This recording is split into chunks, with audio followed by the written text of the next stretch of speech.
Good morning বন্ধুরা, তোমরা সবাই কেমন আছো? আশা করি খুবই ভালো আছো। ভগবানের আশীর্বাদে আমিও মোটামুটি ভালো আছি। আবারও চলে এলাম নতুন একটা সকাল আর নতুন একটা ব্লগ নিয়ে। তো যে যেখান থেকে এই ভিডিওটা দেখছো সবাইকে জানাই বুক ভরা ভালোবাসা। তো দেখো আজকের আকাশটা কত সুন্দর। আজ হচ্ছে রবিবার। তো কাল তোমাদের কাছে আমি ব্লগ দিতে পারিনি। আর সকালবেলা উঠে সংসারের বেশ কিছু কাজ সেরে তারপরে কিন্তু রান্নাঘরে চলে এসেছিলাম, ভাত বসিয়ে দিয়েছিলাম আর মেয়ে ওইদিকে ঘুমাচ্ছিল। আজ মেয়ের পড়া ছিল না। আর দেখো ফুলের থালিটা কত সুন্দর করে সাজিয়ে ফেলেছি। আর এখানে রয়েছে কিন্তু জামা কাপড় কাচতে হবে। আর শীতকাল মানে বড়ি দেওয়ার একটা ব্যাপার থাকে। তো তোমাদের দাদাভাই একটা চাল কুমড়ো কিনে এনেছে। আর এখানে আমি নিয়ে নিয়েছি ডালগুলো ভিজিয়ে দেবো বড়ি দেওয়ার জন্যে। তারপরে চলে এলাম ছাদে, বেশ একটু গায়ে রোদ লাগাতে। ঘরে থাকলে ঠান্ডা, আর ছাদে আসছি গরম লাগছে। তো এখানে দিয়ে দিয়েছি কুল রোদ্দুরে। তোমাদের দাদা ভাইয়ের কুলের আচার খাওয়ার শখ হয়েছে, তো ওই জন্য কুলটাকে রোদ্দুরে দিয়ে দিলাম। আর ডাল নাকি রোদ্দুরে দিলে ভালো হয় ভিজিয়ে, তো ওই জন্যে কিন্তু ডালটাকে ভিজিয়ে দিলাম। আর দেখো প্রচুর ফুল, মানে অনেকটা ফুল দেখতে পাচ্ছি। এগুলো দোপাটি ফুল, এখানটায় রয়েছে রক্তগেঁদা, তারপরে নানান রকমের ফুল রয়েছে। আর আমার বাবা যেহেতু এখন ফুলের ব্যবসা করে, ওই জন্য প্রচুর ফুল আসে আমাদের বাড়ি। তো তারপরে আলু চচ্চড়ি বসিয়ে দিয়েছিলাম, সকালে খাবো, কোনো সবজি ছিল না, তা ভাবলাম আলু দিয়ে চচ্চড়ি করে নিই আর ভাত। তো এখানে আমার আর মেয়ের ভাত বাড়া হয়ে গেছে। তো তারপরে কিন্তু ভাত খাবো বলে একদম রেডি হয়ে গেছি। তো টিভিটা ছেড়ে নিয়েছে। আর এখানটায় দেশি পোলাও হচ্ছে, আমরা দেখি শর্টসগুলো খুব ভালো লাগে খেতে বসে, আমি নয় আমার মেয়ে। তো আমার মেয়ে এখানে ভাত খাচ্ছে আর ওর লজ্জায় কিন্তু করছে না। আমার খাওয়া কমপ্লিট হয়ে গেছে, এই ভাত কটা রেখে দিয়েছি, পাখিকে দেবো।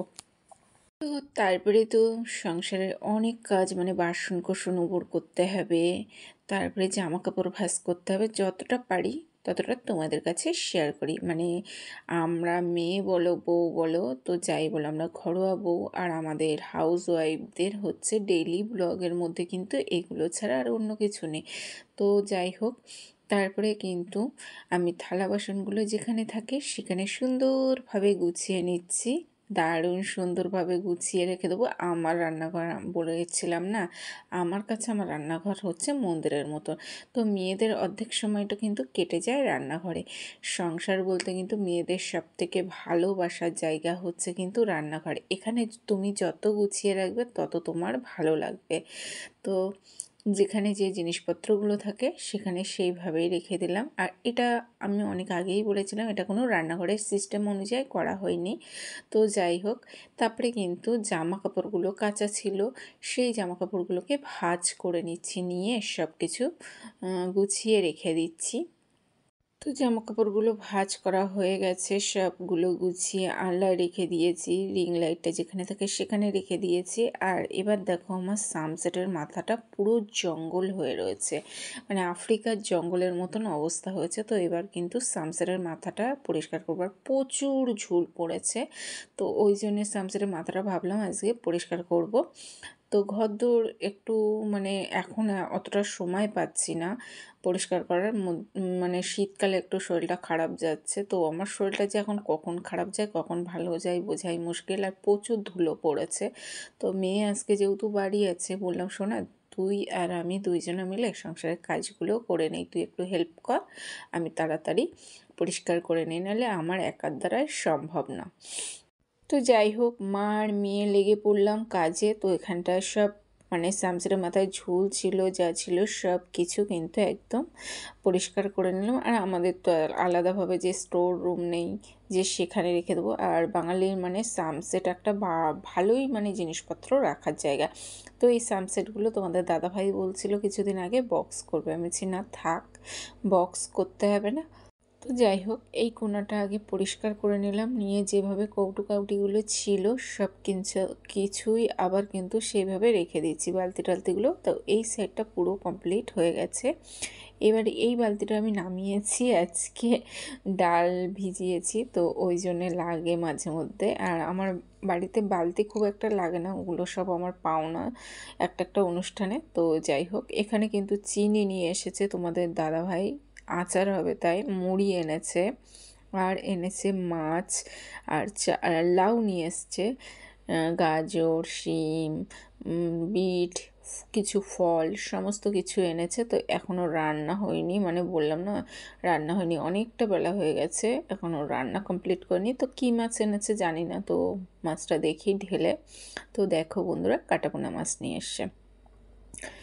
আর আমাদের বাড়ি কাটাপোনা মাছ সবাই খুব একটা ভালোবাসে না, ওই জন্য অল্প করে নিয়ে এসছে। তো তারপরে ঝুলটুল ঝেড়ে আমি সিঁড়িতে রেখে দিয়েছিলাম। তোমাদের দাদাভাইকে বললাম একটু ঝাড় দিয়ে দাও, তো তোমাদের দাদাভাই এখন ঝাড় দিয়ে দিচ্ছে, ঘরদোরগুলো পরিষ্কার করছে। এখন কিন্তু তোমাদের দাদাভাই আমার বাড়ির কাজের লোক, তো আমি যেইভাবে বলবো সেইভাবেই কিন্তু এখন কাজ হবে। তো তারপরে আমি এদিকে লাউগুলো কেটে নিচ্ছি, আমি ঘরদোর ঝাড় দিতাম, অনেকটা বেলা হয়ে গেছে ওই জন্যে। এদিকে লাউ কেটে নিচ্ছি, আর আমাদের দোকানে একটা দাদাভাই থাকে, যেহেতু আজকে সে নেই ওই জন্যে আরও বেলা হয়ে গেছে, এখন 1:30 থেকে 2 বাজে, এখন এসেছে বাজার। তো এদিকে এই ঘরের বিছনার চাদর টাদরগুলো একটু পাল্টিয়ে নিলাম।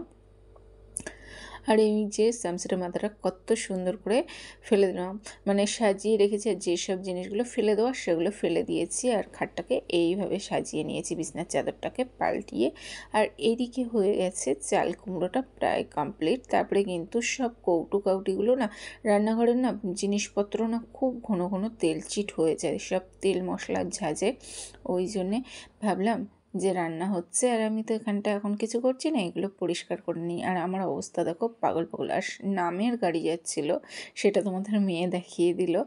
তো যাই হোক, মাছগুলো ভেজে নিচ্ছি। আবার রাত্রে তো ডাল টাল এটা ওটা হবে, একবেলা হয়তো মাছ খাবে, 2 বেলা আমাদের বাড়ি কেউ মাছ খায় না, রাত্রিবেলা আবার অন্য কিছু দিয়ে খাওয়া হবে। তো মাছের ঝোল হয়েছে, আর লাউ চচ্চড়ি করেছিলাম। এই দুটো রান্নাঘরটা এইভাবে আবার পরিষ্কার করে নিয়েছি। রান্নার শেষে এখানে রয়েছে কিছু বাসন, সেই বাসনগুলোও মাজবো।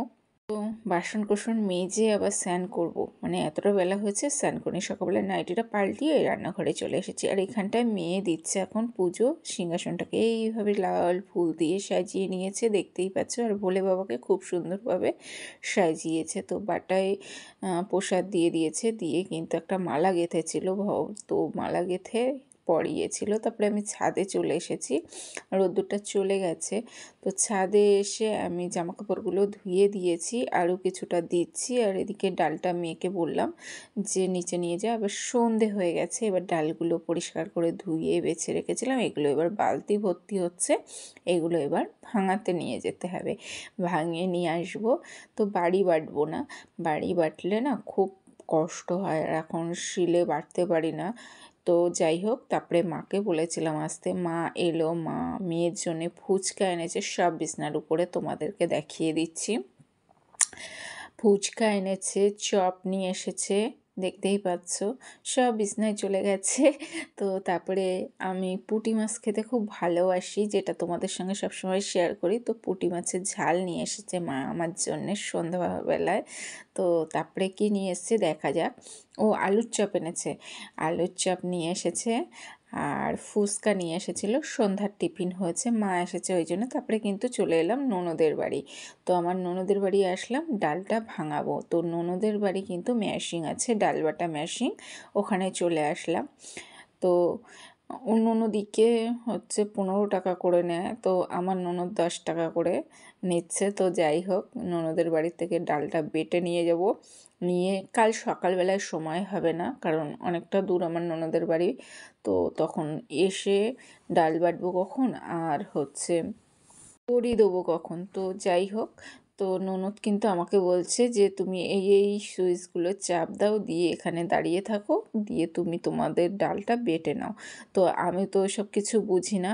তো যাই হোক, আমি দাঁড়িয়ে রয়েছি, আর যেহেতু ননদের মুদিখানার দোকান রয়েছে ওই জন্যে কিন্তু প্রচুর এখন মানে খরিদ্দার এসছে, যার জন্য ননদ দোকান ফেলে চলে গেছে। আরও 2জন ডাল বাটতে এসেছে, তো তাদেরও ডাল বাটবে, তারপরে গিয়ে কিন্তু এ হবে। তো দেখো বন্ধুরা, ডাল বাটা মেশিনের ডাল বাটছে কত সুন্দরভাবে। মেশিনের ডালটা দিয়ে দিলেই কিন্তু এইভাবে একদম পুরো মিক্সড হয়ে মিক্সচার মেশিনের মতন বেরিয়ে আসছে।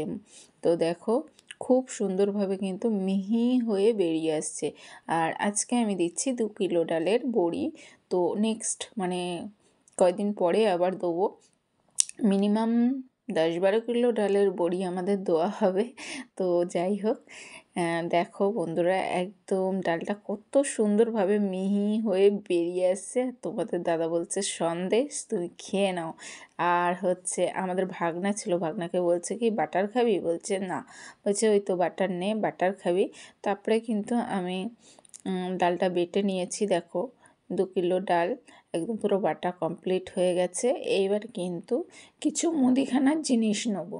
তো কিছু মুদিখানার জিনিস নেবো, কি সেই জিনিসগুলো নিয়ে তারপরে বাড়ি যাব। তো আমি বালতিটা একটু সাইড করে রাখছি, কারণ লোক তো আসছেই দোকানে, খরিদ্দার। তো দেখো বন্ধুরা, আমি এখানটা একটা গুড ডে বিস্কুটের প্যাকেট নিয়েছি, আর তার সাথে দিয়েছে একটা টিফিন কৌটো। তো এই কৌটোটা এর সাথে ফ্রি, আর 38 টাকা করে প্যাকেট। তো আমার পছন্দ হলো। তো যাই হোক, ছোট্ট কৌটো, মেয়ে স্কুলে তরকারি নিয়ে যায়, নিয়ে যেতে পারবে। আর আমি 1 প্যাকেট নিয়েছি, তোমাদের দাদাভাই বললো 2 প্যাকেট নিয়ে নাও, কারণ আমার মেয়ে গুড ডে বিস্কুটটা পছন্দ করে ওই জন্যে। তো ওই জন্যে 2 প্যাকেট নিয়ে নিলাম। তো নন্দাই বলছে তাহলে আর 1 প্যাকেট নাও, সেটা আমি ফিরে দিচ্ছি। আমি বলছি না, 2 প্যাকেট চলুক। তো তারপরে ফাইনালি বাড়ি চলে আসলাম। দেখো ডাল বেটে নিয়ে বাড়ি চলে এসেছি। বাড়ি আসার সময় অনেক কিছু কিনে এনেছি, তো সেগুলো দেখায়। এই যে একটা বাউলি নিয়েছি, আর গুড ডে বিস্কুটগুলো তো তোমাদেরকে দোকানেই দেখিয়ে দিয়েছি, একটা করে কৌটো ফ্রি। তো তারপরে কিছুটা লজেন্স নেওয়া হয়েছে। দেখো 2 রকমের লজেন্স নেওয়া আছে, কফি লজেন্স রয়েছে, চকলেট লজেন্স রয়েছে। আর বিস্কুটগুলোও বার করে নিচ্ছি। তারপরে নেওয়া হয়েছিল লাড্ডু, তারপরে শনপাপড়ি নিয়েছিলাম। আর যেহেতু মা এসেছে, মেয়েও খেতে পছন্দ করে ওই জন্যে। আর এখানটা একটা থামস আপ নিয়েছি মেয়ের জন্যে, বলে দিয়েছিল মা থামস আপ আনবা পিসিমণির দোকান থেকে, আর বুট ভাজা, উত্তম ভাজা, এই কটা জিনিস নিয়ে আসা হয়েছে। তো যাই হোক, এসে বাড়ি এসেছি, এসে দেখলাম মা ভাত বসিয়ে দিচ্ছে। এই দেখো বন্ধুরা, তোমাদের দাদাভাই যেটা মানে আমাকে খাইয়ে দিচ্ছে। তো তারপরে কিন্তু এখানটায় চাল কুমড়ো পোড়ানো হচ্ছে।